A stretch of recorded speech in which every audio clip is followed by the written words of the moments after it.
Believe in Bigfoot? Dogman? Any cryptid? Are you skeptical? Curious about the supernatural, conspiracy theories, the unknown? Then come join us as we explore facts, tall tales, and encounters on Creatures and Curiosities.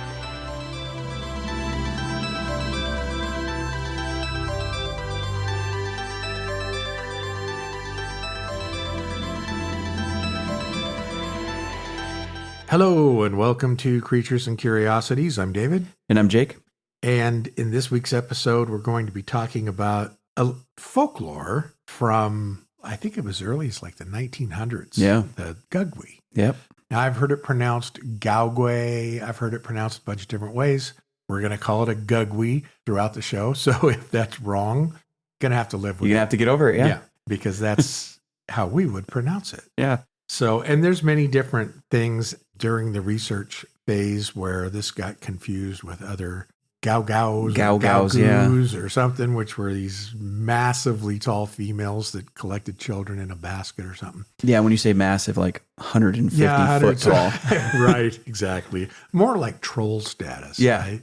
So we weren't sure if those got combined over time or whatnot. And there was not a lot of information on the origin of the Gugwe.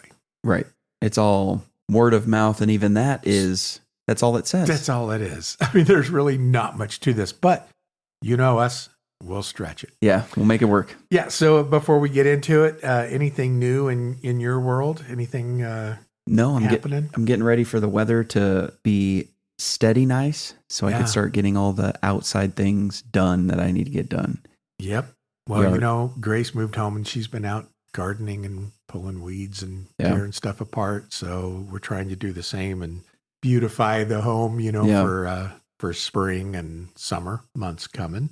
Looking forward to doing some fishing. Oh, yeah. Looking forward to doing some barbecues and doing little hot dogs out at the lake. And I was going to say combination of the barbecue and fishing's gotta love what it. I'm waiting for. Yeah, I know. Yeah, I'm sure your son is looking forward to that as well. Oh, he's so excited. And then the youngest, we're going to have to stick a pole in his hand somehow. It's just going to have to prop up in the cart and then he can reach and grab it. He loves that little bouncy thing that he's in. He can bounce and then he's kind of basically jigging. Yeah, he's kind of setting the hook if he gets a good bounce. So it's perfect. Yeah, it would be perfect. And then we can have Jenny and Thea cook the hot dogs while we're fishing. And I need at least a pack of hot dogs to myself. At least. I think we did that one time, right? Took 2 packs. I think you and I ate an entire pack ourselves. Well, more. More technically. Because you had 8. Yeah, I think I might have. Oh, gosh. I always wanted to do one of those hot dog things, but you know where you try and shove them in your mouth. I can't. That's too much. That record's like 90 or something. Because I like to enjoy the hot dog. Yeah. Like at Daddy's Dogs in Nashville, where you just savor that thing. Yeah. I watched that competition, and the guy that's doing it is just shoving him down his throat. It's like, he's not even chewing him. And to be honest, I don't know what it is, but I'm never going to dip the hot dog bun in water. To gorge too much. It almost makes me sick watching them do it. I can't. Yeah, I know. Yeah, condiments is one thing. Water to sog the soggy bun. No. Now, if the bun's soggy because you got a coney dog going, then you got all that chili on there that's soaking up the juice, or if it's sauerkraut. Yeah, I'm okay with that, but not soaking wet, mushy water bread. Disgusting. Yeah, well, then, as you know, I did some more travel in between. Went down to Salt Lake City, drove down there, and watched the River Cats play the Utah Bees, which is the Los Angeles Angels farm club. And, of course, the River Cats is the Giants. Yep. So we went and watched the poor little Giants team just get annihilated. Yeah. I think it was 18-8 or something. Which the game was like 4 disgusting. hours long. It was unbelievable. But Grace knows a few of the players on the team, and so we were excited to be able to go down there and watch them play. And then just as a quick shout out, the catcher for the River Cats and the first baseman, Bryce Eldridge and Jesus Rodriguez. They both got moved up, They both got called up to the Giants. I saw that. And Jesus hit a home run last night. Yeah. First major league at bat, and he racks one out of the park. That's got to be, I can't imagine the feeling of that. His family was there, and they were losing their minds. So bottom line, shout out to those two for making the Giants ball club. Yeah. And I wish I was part of that system somehow. Yeah. I remember when I retired, I always said, I just want to do anything. I'll be a groundskeeper. Yeah. Mow the yard, rake the dirt. I don't Empty care. trash, Just want to whatever. be part Yeah. of it. But then I couldn't justify living in San Francisco. It's one thing to visit, but living there, yeah. it's a cesspool. It is a cesspool. The whole city stinks as soon as you drive over the Bay Bridge and you pull into San Francisco. It smells like a cesspool. We got people crapping on the sidewalk Yeah. and they're shooting up heroin around the other corner, and it's disgusting. It is disgusting, but the food is still delicious, and the sports and all the stuff there's. And the ballpark's gorgeous too. I just love going there. In fact, we're going to be going again in June. They're having Hello Kitty night or something like that. So we're going to get our free handout, and watch the Giants play again. They'll probably be annihilated because they suck this year. But, Yeah, which is. but you know what? It's all part of the fun. It's all part of the fun. Exactly. So getting into our podcast, the Gugwe. There is not a ton of information on him, but we're gonna do the best that we can to give a decent description of him. And origin was the hardest part. Yeah. There's just nothing. Usually there's a whole storyline behind the indigenous people and why they came up with it and how it happened. And there's just really not much. No, anything you look up, it's like, well, there's no one canonical story or storyline. It's a collection of stories. Yeah. And they're like, okay, cool. What's the collection of stories? Yeah, it's just a collection of stories. It's just something. You had to be there. Exactly. Yeah, if anybody has like a story or a sighting or whatever, let us know, because we were scraping the bottom of the barrel to find we were stuff. basically dumbfounded. Yeah. Yeah, you come up with something, your initial research says, oh, there were multiple sightings, and then you actually get into it. It's like, where are they? And all you could find is there were multiple sightings. Yeah.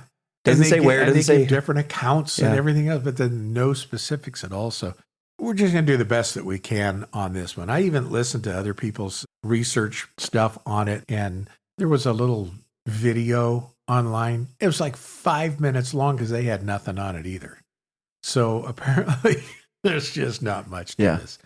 But anyway, the Gugwe is said to be this 7 to 10 foot tall creature, although some people have said it's as tall as 15 feet. Now, who says that? I don't know. Yeah. Because that's all it tells us. That's all it says. Say. Is somebody said that it can go up to 15 feet.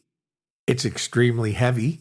And again, goes between 500 and 900 pounds, but in the 15-foot variety, well over 900 pounds. Right. Now, no one can say that they saw a 15-foot, well over 900-pound Gugwe, but they say that it does exist, whoever they is. Yeah.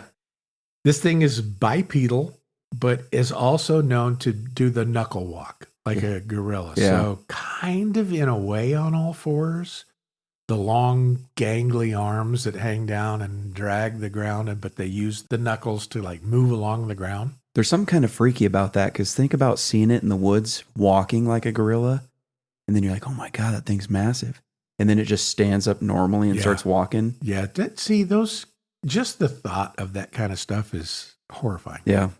I think like a typical Bigfoot or something like that is usually always bipedal. You never really hear about it dropping to all fours and taking off. Yeah. This one does. The knuckle walk, I mean, it's not running like a dog. It's running like a gorilla. Yeah. And to me, that's just frightening. And then when it stands up, it's not running like a gorilla. It's running like a human. Usain Bolt would, like an athlete. But it's up to 10 feet tall. Yeah. Or 15 feet, depending upon who they is. It is a humanoid ape-like creature. It has this baboon or mandrill face with a prominent sagittal crest, which is that bone that runs through the center of the skull. Yeah.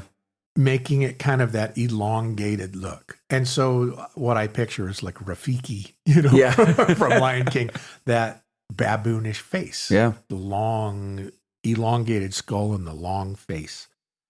They're often described as having gray, white, or black, long, bristly hair, as opposed to fur.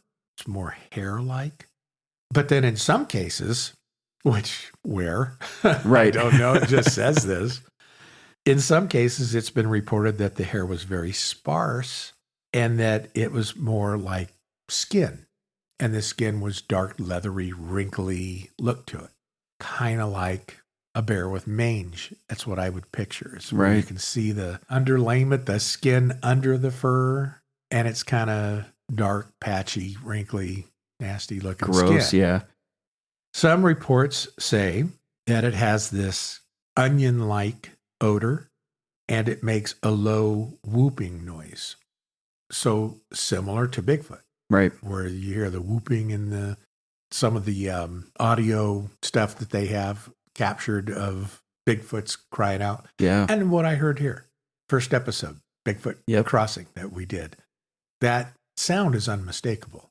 It's not a cow. It's not a dog. It's its own thing. It's its own thing. It's loud. It's guttural. It's unbelievable.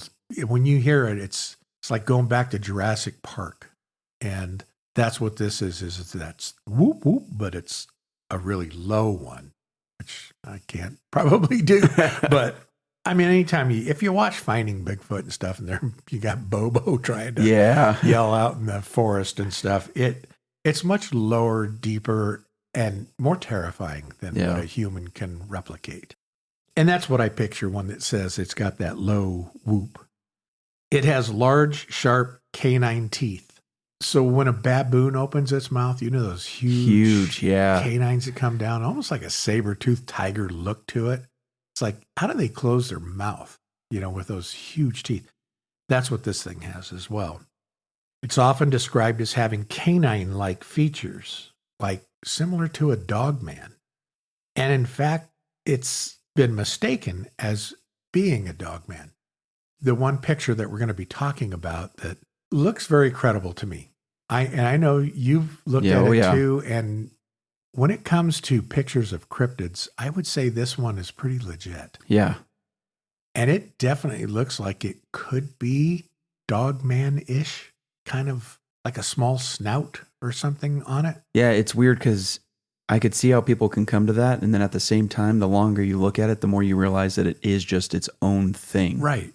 It wasn't a But Dogman. if you're seeing it at a glance, you could definitely be like, oh, that was a Dogman. Yeah.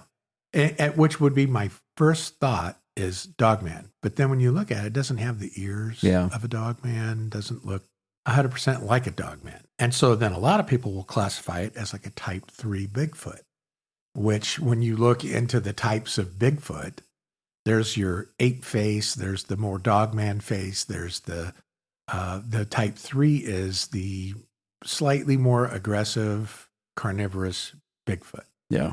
And I know when you get into all these things, and of course, a lot of people are skeptics and they don't believe in Bigfoot at all, but most Bigfoots are, I don't really want to say timid because I'm sure they could walk up to you, rip your arms off, and beat you to death with your own body part. But most of the sightings and encounters that we've had with Bigfoot, they leave. Yep. They see you, they don't want any part of you, and they leave. This is not the same. Oh, no. This guy is extremely aggressive. And that's how it differs from a typical Bigfoot. Most Bigfoot will avoid a human. This thing, it's probably going to kill you. Yeah. It's extremely aggressive, and it's actually even called the face eater, which, I mean, what does that tell you? It's horrifying. It's horrifying. What it tells you. Right? Its name was actually derived from the First Nations terminology, which directly translates to the phrase face eater due to its reputation for extreme aggression, violent predatory habits, and it has a tendency to target the face of its prey to overpower and kill it. Like an ape would. Like an ape would. Yeah. I even watching, well, I mean, I've had it in real life, right? But watching the movie, what was the one I wanted you to go with me and you couldn't? Yeah, I'm trying to remember the name of it right now, with the pet monkey. Yeah, it's got the little pet chimpanzee. And it gets rabies.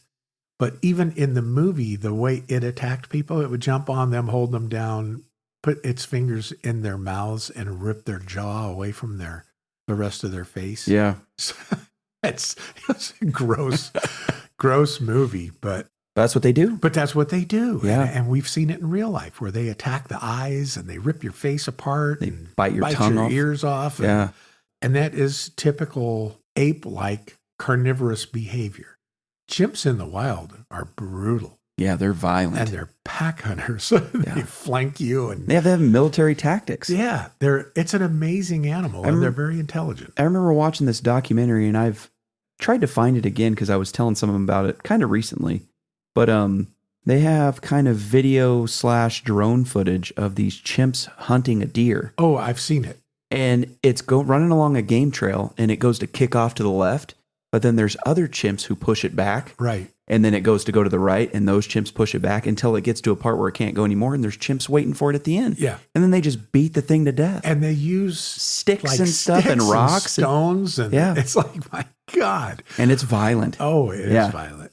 So, yeah, they're going to face eaters perfect. Well, and now imagine this thing being 10 foot tall. Yeah. The strength that this thing would have would just be unbelievable, because a little chimp, a little 4 foot tall chimp, can literally tear your body to shreds. Yep. So imagine a 10 foot tall, 900 pound chimp with teeth like a baboon or a wildcat of some kind, just gnawing at your flesh or at your face. Yeah. Grabbing your head and just putting its mouth over and crushing your face. Yeah. To me, it's a terrifying creature. Oh, yeah. It can also be known by the name head eater or bearman. So no matter how you slice it, Gugwe, face eater, head eater, or bearman, to me, it's just indicative of a very violent, aggressive, horrifying creature that you do not want to come across. If you come across a Bigfoot out in the forest, I know that you'd be scared, a little bit scared, right? Right. Because you don't know what it's going to do. But in almost every encounter of at least the people that are alive, because we don't know. Yeah, there's still that map of missing people that could have been eaten by a Sasquatch. But in the incidents that we're aware of, the Bigfoot has always sauntered off into the forest or disappeared. Yeah. Which gets back into that whole alien, extraterrestrial, interdimensional concept of what is a Bigfoot. Some people say they become translucent and they just disappear. I don't know. I haven't seen one, even though I know I have one on my property. Yeah. I haven't seen him. Now, my wife did, and I'm very jealous to this day. Yeah. It's unfair. It's not fair. It's not fair, because when a skeptic sees something, they write it off, and then they convince themselves they didn't see it. Right. When a believer sees it, you just hold on to that the rest of your life and say, I can't believe I actually saw it.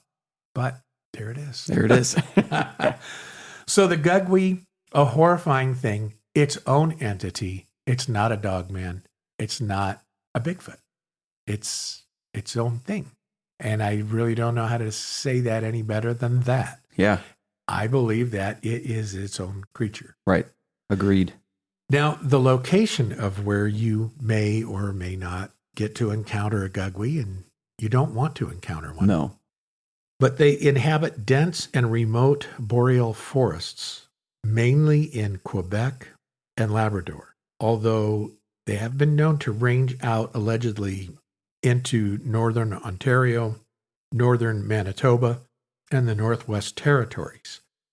There have been reports of the Gugwes in northern United States and southern Oregon. Now, in one particular case that I saw that I'm not necessarily buying, there was a report of one being in North Carolina. If that is correct, then their range is pretty significant. That's huge, yeah. Because the Northwest Territories goes all the way up into the Yukon, way up in Canada. And then going down as far as Oregon, that's a significant amount of territory. That's huge, yeah. And then some of the things that we've read says that they'll span over into Maine. And that was the original folklore, was that they were in Quebec area and Maine. What would be more horrifying is if they're not migrating but expanding. That would be more terrifying. Right. You know, it's not just moving. Exactly. This is a species that could literally take over. Right. I mean, if they were able to reproduce at the same rate that people do, and were moving into areas where people are instead of staying in forest land, they'd be annihilating us. Yeah. I mean, you'd have to call the army in to shoot them. And yeah, exactly. Stuff, but I don't know. I think they could take us. personally. Well, especially if they're more than just a creature, which Right. we'll get into. Which we will get to. So the origin, bleak, no detail at all, but the way it appears, the Gugwe actually originates from the Mi'kmaq and the Maliseet indigenous folklores. The Mi'kmaq are an indigenous people of Canada's Atlantic provinces, such as Nova Scotia, New Brunswick, Prince Edward Island, Newfoundland, and parts of Maine, while the Maliseet were indigenous to the St. John River Valley, which is, again, present-day New Brunswick to Maine area. Yep. Both of those are part of the Algonquin language family. Now, we've discussed a lot of Algonquin legend Oh, yeah. throughout our podcasts, and they definitely have beliefs of the different spiritual worlds. People used to be able to talk to animals, and animals talked amongst themselves, and how the two interlaced. And then some of the people went with the animals, and some of the people went with other people. And Sometimes it was by choice. Sometimes it was by force. Like, we don't want you with the people anymore, so now you need to go live with the animals. Yeah, go live with the animals. Yeah. And that's where you get all these, little stories of boys raised by wolves and all the different things that we've discussed over multiple different episodes. And a lot of the stories are really cool. Yeah. So I was really hoping to find that there was going to be something really cool about the Gugwe. Yeah, because the problem with that story alone to me is, let's say that did happen. Well, you're not just going to start having Gugwes. Right. They're still going to be people. They're still people. So And they're still going to be animals. yeah. So were they a cross of the two? I mean, were the people mating with the animals? Right. Created the Gugwe? Is that what it doesn't get into that, but is that what the theory could be? Because I'm not buying that. Yeah, couldn't even tell you. I don't know. There just was no information on it. Right. I even found one that says a deep dive into the Gugwe. And it was about 2 paragraphs of nothing. Yeah. There's really nothing. And so if anybody knows the true legend of the Gugwe, let us know. What we do know is that as many of these different mythological things and legends came about, it served as this like boogeyman figure, which was just a common tool used to encourage their little kids to stay close to camp and avoid dangerous, deep wooded areas. It's your classic horrify your children type story. Horrify your children, right. Into listening. Every culture has it, Yeah. right? Whether it's Christmas time, whether it's the boogeyman or, the tooth fairy that, if you don't leave your teeth or something, she comes and kidnaps your soul. Yeah. And I mean, there's so many different stories out there that were meant to keep children's behavior in line. And I love it. You don't do your dishes, and this fairy's going to cut jerky off your back. Yeah, you better close your eyes at night, because if you look at your bedroom window, something's going to be looking in at you. Yeah, and if you make eye contact with it, you're dead. You're dead. It's going to come in and disembowel you. So close your eyes and go to sleep. Close your eyes. Exactly. So, in folklore, if a human goes into the Gugwe's territory, the Gugwe will decapitate them and eat their head and leave behind their corpse. And although that sounds completely far-fetched, that just can't happen. Many cases of this have actually potentially occurred, especially in the Nahanni Valley in the Northwestern Territories. In fact, it happened so much that there's an area that they actually call the Valley of the Headless Men, or Headless Valley. Right. And so as you were looking into that, that was actually more than I anticipated. I thought you were going to say there's 2 cases of it or something. Yeah. But since the early 1900s, they've actually found that over 45 people have either gone missing, presumed to be dead, or were found dead in that valley. 6 of which had their heads completely removed from their bodies, and those heads were never located. And there you go. Yeah, there you go. It's a Gugwe. It has to be. If it's any other animal, why would it take the least meaty part of the body? Why wouldn't it just eat? And you know what? I'm going to say that it does happen. So I actually had a case. Okay. Okay. So I think I talked about this once. And if I didn't, it's senility, setting in as I'm getting old. But I actually had a case where a guy had an accident on a freeway and he got out of his car and he was walking. But he had banged his head so hard on the windshield that he had a severe concussion and he passed out walking along the freeway. But he wasn't anywhere where you could see him.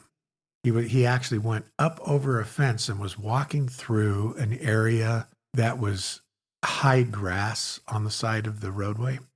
And months went by. And I was the one that took the initial missing person report. And the California Highway Patrol had actually towed his car away because he had just left it behind. Right. So we couldn't find this guy. But he never showed up. Well, one day they're doing a pipeline inspection. And this guy calls in and says, I found a dead body on the side of the road. You got to come out because his head is missing. So he was thinking homicide or something. Right. Well, I get out there and I immediately recognize the clothing on this guy, but he has been rotted away. I mean, there's nothing left. His ribs are exposed. All of his innards are gone. But I recognize the shirt and he was wearing like green pants or something. And I thought, what's his name? Right. From my report from 3 months ago. It's got to be him. So I go through the pant pocket and his ID, and it's him. And so I thought, but where's his head? Well, so my partner was out there as well. And I noticed that the flesh from his body had been pulled, and it was like leather now. And the flesh was going off in one direction. And so I looked at my partner and I said, I'm just going to head out there into that. It's like a little valley just before a mountain range goes up. I'm going to walk out there and see if I can find his head. Because clearly he's been eaten by animals is what it was. Yeah. He passed out and died. But then something came along, snapped his head off and took it away. So as my partner's like, you're never going to find it. You're looking at 10,000 acres, of heading all the way out. And he says, you're not going to find it. So I thought, well, logically, if the animal was pulling this guy's flesh and you could see the flesh laying out across the ground, I'm just going to head it in that direction because the animal probably snapped his head off, turned around and walked away. Yeah. So I head out. I get about 100 feet out and boom, there's his head laying there in the grass. And it's now just a skull with some hair fragments and stuff still on his scalp. Yeah. And all I could think of was, why did the animal snap his head off and walk away and eat the skin off of it out here instead of getting all the good stuff Just eating it, yeah. over where the body was? So long story short, it does happen. So maybe there's a Gugwe. I was just going to say, maybe because this is a massive mountain range out by the Fort Tejon area. And it's like one of the largest ranchettes in the country. So we're talking mass amounts of area, mountain and forest range, which is perfect for a Gugwe. Yeah. So that's what you probably had a Gugwe case you didn't even notice. I didn't even know. I wrote it off as an accident, but he was attacked by a Gugwe. Here you were this whole time thinking it was a coyote or something, and nope, it was a Gugwe. It was a dang Gugwe, and I didn't know it. So anyway, there you go. So these heads of these people out in this valley were never located, though, which something snapped their heads off and took them away, and they even searched the area for these heads and never found them. Now they could be under snow layer or something like that, or a Gugwe actually ate the head. Yeah. So who knows? The bottom line is people always say, that's so far-fetched. It's not. I've experienced it. Yeah. And now I realize I had a Gugwe. So anyway, that's all we have on the origin story. Yeah. It was these indigenous people came up with a story to scare their kids or whatnot. And that's it. That's all we got. That's all we got. So we just can't get into it anymore. But we do have a few sightings that may or may not be good sightings, but we're going to run through them anyway. Yeah. So you want to handle the first one? Yeah. So one of the earliest written accounts was featured in Elliot Merrick's 1933 book, True North. And it was about his time living in Labrador. So he wrote about a Gugwe encounter. In 1913, a girl named Michelin was playing near her parents' cabin in a meadow when she spotted a 7-foot-tall ape-like creature that walked out from the tree line. That's terrifying, especially for a little kid. I would be scared as a grown man, let alone a 7-year-old. It mostly walked on 2 legs, but would occasionally go on all 4s. It was covered in white hair, had long arms, and a mane on its head resembling, quote, the helmet crest of a Roman centurion, end quote. So a Gugwe. Yep, Gugwe. I mean, it's a perfect description of one. Absolutely. The creature then noticed Michelin and bared its teeth at her. She then ran away screaming into her cabin, rightfully so. Absolutely. And they never saw it again. But they did find various 30-centimeter or about 12-inch long tracks around the cabin. The footprints were, quote, narrow at the heel and forking at the front into 2 broad, round-ended toes. Sometimes its prints was so deep it looked to weigh 500 pounds, end quote. After this encounter, lumbermen in the area found more tracks, as well as trees with the bark stripped off, as if the creature was looking for insects. For the next couple years, the creature, now nicknamed the traverspine gorilla, would occasionally be seen in the area. So, not likely a Bigfoot, more likely a Gugwe. Based on the description. Based on the description, the fact that it bared its teeth at her and terrified her. And then it doesn't say it pursued her, but there were tracks around the cabin. So and she ran away right away. So maybe it did, but she was She bolted. ran away. I think it followed her. Yeah. And it was walking around the cabin looking at its next meal. Right. Insects weren't enough for it. Wanted that little girl. But that's all there was on it. But that's good. A 1913 encounter, it had to be a Gugwe. So now this one is the most popular, I would say. There's not a lot of information on it, but we'll post a picture of this one up on our Instagram. June 1st, 1995. A hiker who clearly wished to remain anonymous, but some people are saying that his name was Louise. He captured a photograph of a strange figure, which is now referred to as the famous, quote, beast of 7 chutes, end quote. So this hiker was in the Parc des 7 Chutes, which just means the Park of 7 Chutes, in Quebec, and was taking photographs of the area. So 7 Chutes is about an 8.5 square mile area of protected forest that connects to the 580 square miles of the Mont Tremblant National Park. The photo, which you've seen, I've seen. Oh, yeah. I think it's legit. I do too. I just can't. I know there's a lot of scammers and there's so much debate over this photograph, but I can't help but feel like this one is legitimate. The photo appears to show like this ape-like animal with a snout and this reddish sagittal crest, similar to a gorilla looking at the camera. So this thing clearly spotted this hiker as it was taking photographs. Now, this guy did not take a picture of it. So I don't want to mistake in that he wasn't like, oh, look over there, and he shoots this picture. Right. He's taking pictures of the beautiful scenery while he's on his hike. He doesn't even notice this thing until later, after the film is developed. And then he looks at it and goes, what the heck did I capture? And if that story is accurate, then to me, that validates the photo. Yes, absolutely. Yeah. So he's not coming out. He didn't come out like in 1995 and say, oh, look, I got a picture of something. This was later. This was way later. I don't think that picture was even published until 2000 or 2005 or something like that when it actually got released. And to me, that lends some credibility to it. Because if he was scamming or he was a faker or probably a hoaxer, just done it right away. Just do it right away. Yeah. You're taking the picture because you dressed somebody up and you put him 400 yards away and took a grainy photograph of him, post it. Yeah. But it wasn't like that.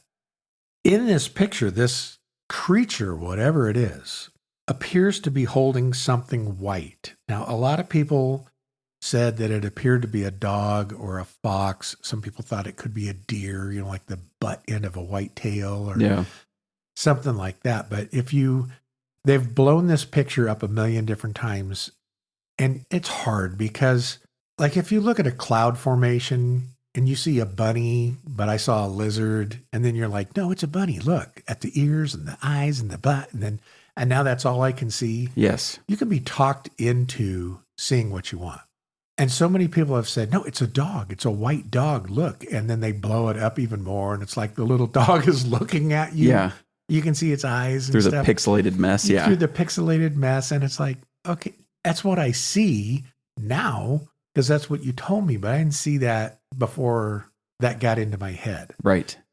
So I don't know what it's holding, but it does appear to be holding something. Yeah. Now, the irony behind this, I suppose, is, and I don't know if this got into the heads of the people that are saying, it's a white dog, if they knew about this little tidbit of information. But apparently the same day, another hiker actually reported that their little white poodle went missing. And it was in that area. So if this Gugwe found that little white poodle, he found himself a little snack. It's a little snack for the road. And he's carrying it around, waiting to sit down and have a picnic lunch. Yeah, absolutely. Yeah. Poodle's probably a delicacy. Oh, I bet it is.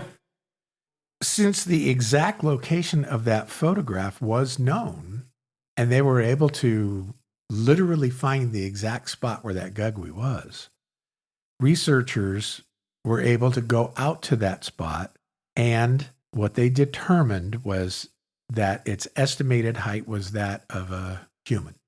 So clearly not 10 feet tall, but it could have been 6 feet. Right. They didn't get specific as to how tall of a human. I mean, you got Shaquille O'Neal and then, you've got... You got me. I'm 5'11". Yeah. So that's 2 feet. Who knows how tall this thing was? But when they're saying it was at least the height of a human, then it has to be significant. Yeah. I'm going to say, and this thing is under a lot of speculation. There's been a lot of looking into the photograph, people trying to determine whether or not it's a valid photo. It is grainy, but it's only grainy because it was so far away. So even I go to like the Bobcats football game and I sit on the 50-yard line and you take your iPhone and you use the zoom. Yeah. And it looks clear on your camera, but then when you actually take a picture of it and post it, it's a little grainy. Yep. You lose some resolution when you're using that optic because it's not true optics, it's digital optic. And this was back when, I don't know if he shot this with like a phone camera in 95. It would have been pretty bad. I have a feeling it was a real camera, but it was still the landscape was clear. But this thing, when you try and blow it up to see what it is, starts to pixelate. Right. But it's still clearly some kind of a creature with like that red mohawk look. Yeah. And does he have like a Leica or a Canon, or is he out there with a point and shoot Polaroid that he got from the gas station? Yeah. And I wasn't able to determine that. Yeah. But what I can determine is that the photo looks legit. Yeah. And I really don't believe that he had a friend and he said, hey, go out there like 300 yards away and stand in your gorilla suit and I'll shoot a picture and we're going to try and make this, make people believe it. I just don't believe that occurred. And so even though skeptics are going to say, no, it's a hoax, I think that this one is valid. And to go through all that effort, like you said earlier, and to not try to get it public right away, to wait years and years and years and years, like, doesn't make any sense. Not buying it. The next sighting that we have, now that's the most famous one, and that comes under a lot of scrutiny. I'm going to say he got a picture of a Gugwe. And the Gugwe is probably holding its meal. Yeah. Whether it's a deer, a fox, a little poodle that got lost, it's clearly holding something under its left arm. The next sighting in 2018 in Boone, North Carolina, this guy on Reddit, and I'm not going to say their name, but you can look it up.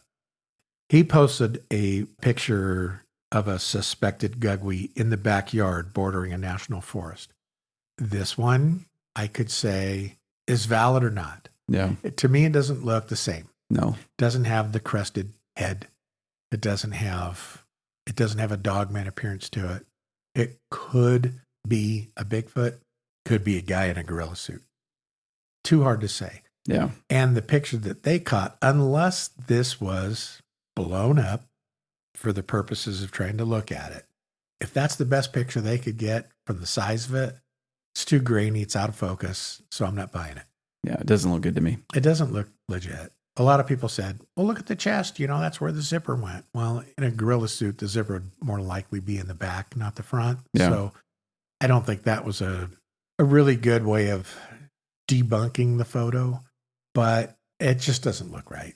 I'm not buying that. Yeah, I'm not with going to you on buy that it. one. And you know what? Gugwees are not supposed to be down in North Carolina unless, like we said, they're migrating and populating and they're taking over. Yeah. But to get all the way from Maine to North Carolina without being noticed, unless it took like a flight or something. Yeah. I don't know. Riding coach. I just don't think that's a Gugwe. Yeah, I agree. So whoever posted that, sorry, I'm not buying it. The next encounter also is on Reddit, and he gave a detailed account, and we're just going to kind of go through that one. So if you want to handle this. So they posted it about 3 years ago, and it says approximately 2 to 3 p.m., he was out solo hunting for moose in the fall. He parked his truck at a gravel pit and walked about a mile to a nearby lake, and he came across a very large pile of trees that was blocking the path.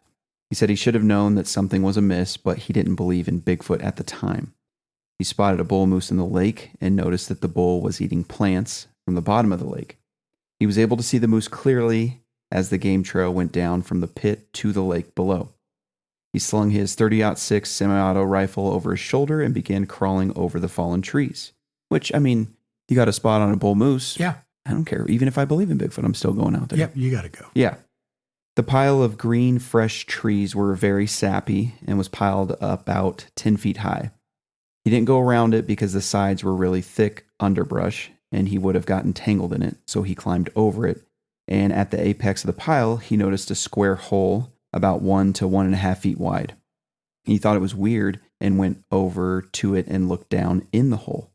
And when he looked down, he saw a head, and upon closer inspection, he clearly saw a grayish-black face staring at him with its lip curled up and showing its yellow-stained teeth, much like a shark. That'd be terrifying. It's horrifying because... I mean, that's jump scare stuff right there.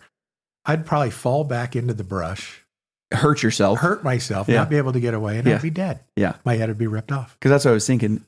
If you see it in general, you're in a bad spot, right? Yeah. Because I'm just going to assume it's faster than you, in the average person at least. Right. But now you're crawling up something that's about 10 feet high, and that's about how tall you're off the ground because he said he's at the apex. And now you see it? Yeah. It's terrifying to come across known things in the forest. Yeah. When a bird, when you're just on a hike and birds take off, and you jump a little bit, right. Or a bunny. Now, now you're 10 feet in the air looking in a dark hole. Yeah. At something that's snarling at you now. At a Gugwe. Yeah. At a Gugwe.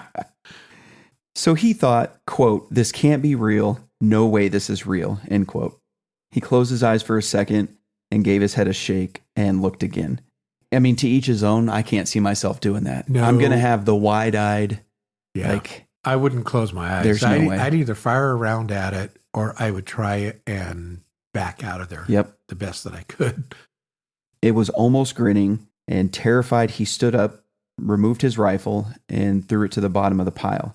He took a few steps and jumped down beside the rifle. Then he heard it, ooh, ooh, make that whooping sound. Yeah. Which he quoted on there. The tree pile began to move, so he picked up his gun and ran for his truck. All the way up the hill, he heard this thing matching his steps, step for step. Terrifying. Because, part of you wants to look back. Oh, yeah. But I don't remember if you do track in school or when you're running, your coach would always say, stop worrying about everyone, stop looking because that movement is thrown off your speed, you know, or your direction. Yeah. You'd look back and then trip and fall. And then trip and fall. You do the horror movie thing where you're, catwalking backwards. Yeah, because you sprained your ankle or twisted a knee. And and then you get your face eaten. Yeah. He heard many strange vocals and trees being snapped. He was too scared to look back. He finally got to his truck and drove home pretty much in record time, all the while watching his side and rear view mirrors. So a very terrifying event. Yeah, absolutely. But in this particular case, he didn't know exactly what he was looking at. Right. So not being a believer in Bigfoot or Sasquatch, whatever you want to call them, he thinks at this point that's probably what he encountered. But then he has another encounter. Yeah. And so he reposts that encounter. So you want to cover the second one as well? So second encounter with what he believes is a juvenile Gugwe. He says he is a First Nations man, 36 to 37 years old at the time. Same as before, he parks his truck at the gravel pit and started walking the game trail to the lake that is about a mile away from the pit. Now, this to me is a true hunter, right? Because if you have a good spot, you're not going to let you're not even going to let a Gugwe ruin it. That's right. Because you got bull moose or whatever he's hunting for. Exactly. You're not gonna give it up. Yeah, and that's meat for months. Yeah. You get a nice sized bull moose. So you're going to go back to where you saw Absolutely. one. Same with if I had a good fishing hole. Yeah. You know, and I saw like the what was it, like the mantis man? Yeah. But I'm catching fish. Yeah. You can You got to chuck him a fish every now and then or something and just share the area. Have a story with him. I don't know, but just I'm not leaving my fishing hole. No. How many times have you and I been getting ready to leave? Because we're like, we're getting skunked. It's getting late. And then you start getting bites. Oh. And that's it. That's it. Stay. You got to stay. It doesn't matter how late it gets. No, I don't care. Yeah. And even if you're not getting a bite, just the thought of leaving pisses you off so bad, you just stay. Yeah. Yeah. There's that joke that, and it kind of goes to fishing too, but it's, with gamblers. And the joke is like, did you know that every gambler who quits was one play away from hitting it big? Yeah, it's the same with fishing. It is. You're one cast away from catching a monster. Right. So why leave now? And you know it too in your heart. Yes. So a year has passed since the first encounter, and he had convinced himself that what he saw couldn't have possibly been real. Similar to my wife. Yeah. When she saw a Bigfoot in our driveway and now has convinced herself that it was just some 8 to 9 foot tall guy that magically disappeared. Yeah. Yeah. And I don't know, if this is him rationalizing it because he doesn't want it to be true, or because he's scared, or because he doesn't want to give up his hunting spot. I'm going with the doesn't want to give up the hunting spot. He's like, I can't be real, but I do know that bull moose is real. Yeah. So I'm going back out there. Back to get him. So he came to the spot where he saw the Gugwe. And when he got to the spot, the big pile of trees was gone with no signs of any leftover trees from the year before. He looked around the area for signs of the felled trees, and there was nothing. So Gugwe cleaned up his area. Because he was spotted. He was moving on. That, or he was piling them up. I mean, have you ever come across those weird formations in the forest? Yeah. Where it's like, what could have done that? Yeah.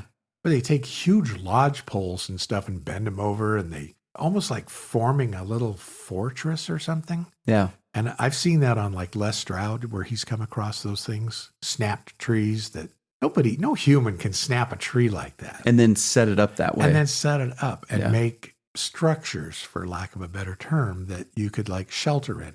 Yeah. So for no reason. Maybe that's what this thing was doing when he got seen the first time. Yeah.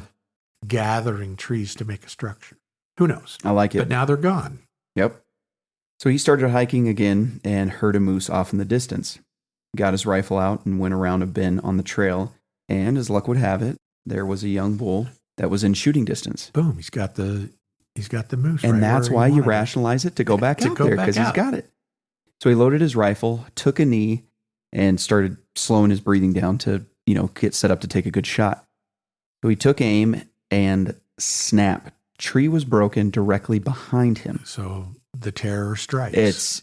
The fear. Because I don't know. You try to put yourself in that thought process, and you could say, oh, it's an animal. But he went knowing, he had it on his mind because he thought, oh, the thing's not here anymore. Right. So I'm good. Then he sees it, gets ready for his shot, and then I'm immediately going to Gugwe. I'm You're done for it. immediately going to there's no doubt. Whether you've justified that it didn't exist or not, Yeah. Gugwe is behind me. So that's what he does. He immediately goes into defense mode. He whirled around, pointing his gun, expecting to see another moose or a bear. Either way, he's getting set up to protect himself. But what he saw standing there was not a bear or a moose. It was a hideous humanoid, and it was staring at his gun. Its eyes were darting back and forth from his gun to his eyes. So this thing is intelligent. It's noticing that he's got something in his hands, whether it knows it's a gun. But if it's a hunting area, I'm assuming it watches people. It's got to know that maybe it doesn't know it's a gun, but it knows it's something that can take down an animal. Right. As large as a moose. And it's loud. And it's loud. And he knows. He knows. He knows. He's looking at the gun and then his eyes. Gun in his eyes. Yep. I mean, that shows intelligence. Yep, absolutely. The eyes were huge, black eyes with no whites. His first thought was, quote, OMG, it's a demon. I'm effing dead, end quote. I like this guy. Yeah, because that's what when you read black eyes, that's what my mind goes to. Oh, it's demonic. Immediately. Yep. It's like those stupid black-eyed children. Yeah. You know, they're vampires or demons or something. They're evil, is what it is. If there's no white to the eye, You're evil. you're evil. He looked at its blackish gray face and saw that it had super deep wrinkles in its forehead. He said the eye placement was unusual in that one is lower on its face than the other eye, about an inch out of place, like almost on top of its cheekbone. So that's kind of freaky. Almost like a Hills Have Eyes mutant type thing. Yeah. Its head was not sloped or domed. It was like ours, only larger. Its upper lip curled up, revealing those yellow-stained teeth like triangles. Some are chipped and broken, not many, but noticeable. So this thing's clearly been gnawing on stone. Exactly. Probably chipping on big bones or something. Yeah. I don't know. That's what I would be thinking if it's staring at me. So it's standing about 4 to 5 feet away from me, which, I mean, that's right next to you. That's too close. He's for got comfort. a good look at it. Yeah. It was giving off a, quote, death vibe, end quote. 100% predator. So he can sense that this thing wants to hurt him. Carnivorous and violent. Yep. He started weighing his options on a shot placement. He looked at the rest of its body, and it was covered in long, wispy hair, maybe 4 to 6 inches long. It's obviously hair and not fur, as it is clearly blowing with the wind. The creature wasn't much taller than him, about 6 foot tall. The muscles on this creature would put a bodybuilder to shame. He thought if it came to it, he'd have to aim for the eye. Upon looking at the body, he noticed that it had patches of missing hair on its chest area. Quote, now for the skeptics out there, this absolutely could not have been a misidentification on my part. I've seen bears with mange over my lifetime of hunting. 100% not a bear, end quote. Glad he said that in there. Exactly. How many times have we talked about this misidentification crap? Yep, especially when it comes to avid hunters or even avid outdoorsmen. And for this guy to throw that out there, listen, people, I'm not crazy. I know this was not a bear. Right. I like it. Yeah. Because that's how I felt with our chupacabra. That's what people say. Oh, that's just a coyote. I've seen hundreds, if not thousands of coyotes. And I've seen a bunch of them with mange too, in person and pictures. Yeah. It almost ticks you off a little bit when people are like, you just didn't see what you saw. Yeah. People piss me off. Yeah. I mean, because they're skeptics, you can't see what you saw. Right. Period. Don't tell me what I saw or I'll smack you. That's right. Exactly. The creature had hands with an opposable thumb. He clearly saw its hands because it put out its outstretched hand like a human would to indicate stop or don't shoot. So again, intelligent creature. Yep. On its other hand, which was at its side, he saw long, black, cracked fingernails. These looked like human fingernails, only sharper and longer. Underneath the missing hair is a gray skin that looked like something rubbed it off after repeating a task many times. He looked down at its feet and saw that it had feet, not paws. So he's got a Gugwe, no doubt. Yeah. And again, he's 4 to 5 feet away. And this is someone who has to judge distance to take good shots on animals. Exactly. And I'm not saying maybe it was 6 feet, but that's such a poor argument in my mind. Yeah. He's close enough that he can give detail of exactly what he's seeing. Right. Down to fingernails. Yeah. Because I would say if it's 10 feet away, you're going to be able to do the same thing. Absolutely. Especially a creature of that size. Exactly. He started talking Cree language to it, telling it, quote, "Look, I know you can hurt me and I can hurt you. This is not what I want. I've caught you trying to sneak up on me. I only want to leave," end quote. It never answered him. Rather, it leaned back with its long arm and caught itself. Both feet were planted and the other arm was supporting its weight on the ground, all the while holding its outstretched hand in the stop, don't shoot motion. He started to slowly lower his rifle. When he lowered the rifle, it too uncurled its lip. Again, all these little details add to it is understanding. Right. Maybe it didn't understand what he's saying, but they're communicating, right, for lack of a better term. It's intelligent enough to know he's no longer going to be hurt by the rifle. Right. So he doesn't need to show his threat. Exactly. I thought, this is my chance. Quote, "I want to leave peacefully with none of us getting hurt," end quote. So at this point, he noticed it was clearly looking past him. He moved very slowly and leaned the 30-06 up against a small tree. He closed his eyes and turned around, putting himself at the creature's mercy. So I'm assuming that he is trying to show it like, I'm out of here. I'm not going to hurt you. Right. And that eye closing is kind of like, okay, I'm preparing myself for this. Right. I'm going to go for it. And almost like you're wincing a little bit, like you're closing your eyes, like, oh, it could get me, but this is the best shot I have. Yeah. And he might also be thinking, because in certain circumstances, eye contact with animals is a challenge. So I know they say, and I don't remember all the animals, right? But there is a list. Literally, you can look it up. Yeah. If you're staring into the eyes of an animal, a lot of animals will back down because they see it as, well, this thing's bigger than me and it's staring at me and maybe it can hurt me. Whereas other animals are like, it's challenging me. So I'm going for it. Yeah, I think it's what cats, like mountain lions, you're supposed to keep eye contact with. Right. But like bears, you're supposed to, they say to look at their feet and back away so you could see if they're coming towards you or something. Right. But yeah, again, I don't remember them all either. But yeah, it had to be what he's doing, especially being a avid hunter. So it's one or the other. He was either like consciously saying, I'm not going to stare this thing in the eye anymore. I'm going to show him that I'm not a threat to him. Or what you said. Yeah. He's just closing his eyes thinking, this is the end of my life. Yeah. And he's either going to attack me now or he's not. Well, I think it's kind of a combo. I think he's doing I'm not going to look at you anymore, but he's also thinking like, this is it. I'm at your mercy. This is it. I'm done for. Right.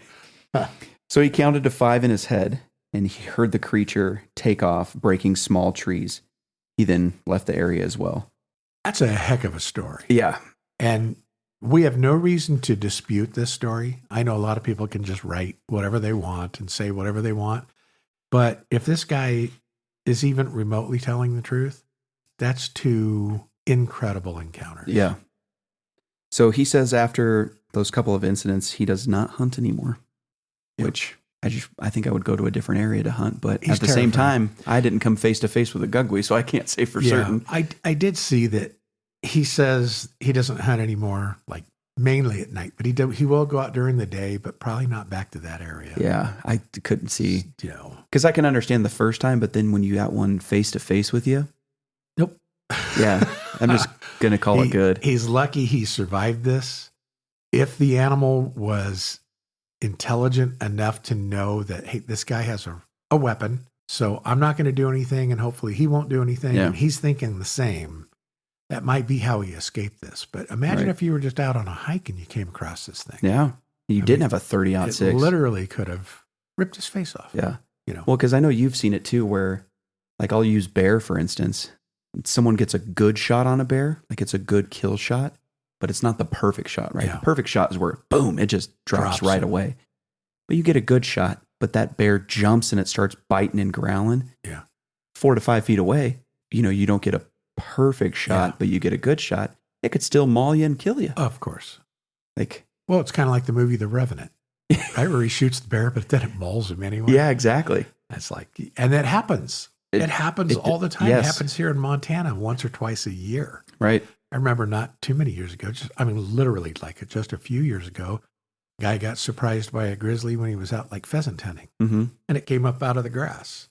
He shot it, but it didn't phase it because he's got a shotgun. Yep. bird stuff, and the thing mauled ripped his face off. Yeah. It was a Gugwe. It ripped his face off. So it had to be a Gugwe. Yeah. It wasn't a bear. That was misidentification. Or you get the guys who they, pack the 12-inch barrel 44 mag, but they don't practice shooting it. Yeah. So they pull it out, panicked, and they start popping off shots, and they graze it or they don't get a good shot on it, and it still just gets them. Shooting a bear is hit or miss. Yeah. They always say bear spray's better. I don't know. Both is better. Both is better. Yeah. Yeah. Give him a good spray. If he doesn't stop, shoot him. Yep. And pray. Yeah. Because that's what it's you're going to have to probably going do. to be the Yeah. end of your life if you don't get a good shot. So going into the explanation, some people say that this thing is a bear. Nope. Not a bear. Some say it's a dogman or a werewolf. Okay, it does look like a dogman. Yeah. But it does have significantly different features than a dogman. So right. I think it's its own thing. Some say it's some type of a Bigfoot, that type 3 carnivorous type Bigfoot. Right. Not buying any of it. No. It's its own thing. The only thing I think you could say with those two descriptions as far as like a dogman or a Bigfoot is that I believe you could say, oh, I saw a Gugwe. Well, you actually misidentified. You saw a Bigfoot. Or vice versa. I saw a Bigfoot. No, you actually saw a Gugwe. Right. I can see that. But I agree with you that you have dogmen or werewolves, you have Bigfoot, and then you have Gugwes. 3 different things. 3 separate entities, but close enough that you could misidentify them. Right. Some believe the Gugwe is the same creature as the wood booger, which is some little thing that lives in Virginia, I believe it is. And again, it's another thing where they're just trying to terrify children. Yeah. With the story, but it's a similar Bigfoot-like creature that is more chimpanzee-like in the face as opposed to the human face of a Sasquatch. But the wood booger was a story that was contrived to make kids believe that it captured children if they weren't good and took them away. Which I love. Yeah. I love that. You got to love that. Some say the Gugwe is an alien or an extraterrestrial being of some sort that comes from another dimension. And they actually went so far as to come up with this little story. I'll just repeat it real quick. That the creature lived happily with his little species until he found a portal. And he entered the portal by curiosity, and he began to question himself if it was a good idea to touch it or even enter into it. But he made the decision of entering into this different dimension, falling into what is now our Earth. And he became confused and angry. He didn't know where to go. And he found animals that he couldn't recognize. Basically, he was trying to find a portal to go back to his dimension, but never could find it. So he ended up just living and thriving in the forests of North Americas and Canada. And it says that since he's been here, he's been chased by hunters and even other cryptids trying to get rid of him. Yeah. Now, that's a great little story. I don't believe that per se. I don't know how you can. The only thing you could take out of that, which I agree with you, I don't believe, is that it came from another dimension. Yeah. How would you get the backstory on it? Who sat down with one and was like, tell me, like Barbara Walters sat down with this guy and got his life story. Like had a 60 minutes interview. Where are they getting that? Yeah. But it is a fun story to share. It's fun. I threw it out there just for the heck of it. But the other things regarding this are it could be an experiment gone wrong by either the Canadian or U.S. governments. Like they've captured a Bigfoot or something and crossed it with a baboon or who knows? Mated it with a human, and that's why it's got and whatever they got going on. So God knows. I mean, but that's always the conspiracy is that our government created this thing. I'm not buying that. No. I mean, it could be feasible if the Army manuals show soldiers where to stay out of due to Bigfoot. And so I think our government does know that they exist. And they're not going to put that in those manuals for fun. Right. It's kind of stupid. Oh, it's fun. Good morale for the... No, they're not going to do that. No. And so if a Bigfoot does actually exist and they captured one and then they crossed it with some other species like a baboon or a chimp or something and created this thing that became violent and it got away. But see, even if you came up with that story, how did it prosper and mate and create more? Exactly. There weren't other ones out there if they created one. Now, if they created a bunch of them, they all escaped. I guess then they could mate and have offspring. But That's a stretch, Yeah. is the bottom line. So I'm not buying the government thing. No. And then there's our go-to. It could be a demonic entity. Which it could be. And so from the spiritual realm, could people be seeing something that is of a demonic nature? But then you get back into the whole scenario of, can demons hurt people? This thing is known to be a face eater and it kills people by ripping their heads off and stuff like that. Can demons do that? And you get down the rabbit hole, you get into a whole nother debate. Yeah. So the question is, what is a Gugwe? I don't know. It's a Gugwe. It's a Gugwe. It's exactly what it is. It exists. It's out there. It's dangerous. You don't want to come across one. Right. Unless you got a 30-06 Yeah. and it recognizes the fact you can hurt it, apparently. Yeah. And I mean, maybe the only reason it didn't go after that guy was because it was a juvenile. Yeah.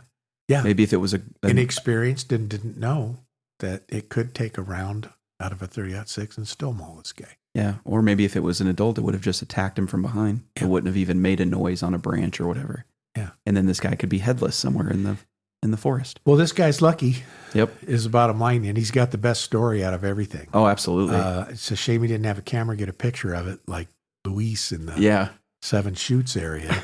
But nonetheless, I think there is enough evidence to be able to say Gugwes exist. Yeah. And we're sticking with it. I'm sticking with it. I don't know what it is, but it's out there. So I think that's it. Yeah. That's all we got on the Gugwe. Yeah. Love to have been able to go into some more origin of how it came about or why we believe it exists, but it just isn't there. Yeah. So you either just believe that it does or you just believe that it doesn't. And you leave it at that. Yep. If you come across one and you realize, I didn't believe, but it does exist, then, your head's going to get ripped off. Yeah, you're done for. And that's the end of it. Yeah. So you're going to be faceless and headless. Stay out of the boreal forests in Canada. Don't go out by yourself. You got anything else? No. All right. I think we're good to go on that. Our next episode in 2 weeks, we're going to be discussing a monster that here is local. Yeah. For us, it's called the Flathead Monster, also known as Flessy or Flossy or Flessy. There's a bunch of different little names for it, but it's yet another Champ or Loch Ness type monster that is known to exist in the lake here in Montana. Yep. So if you're interested at all in listening to that, please tune in 2 weeks. And until then. Thanks, guys. Thanks for joining us today. If you enjoyed the show and you want to help us out, then go ahead and give us a follow, leave us a review, and don't forget to turn on the automatic download button so you don't miss any upcoming episodes. And as always, if you've had any experiences, stories, thoughts, comments, or questions, we'd love to hear from you. Send us an email to cryptidfanatic@gmail.com. Let us know if you'd like to be on the show or just have your story featured during one of our episodes.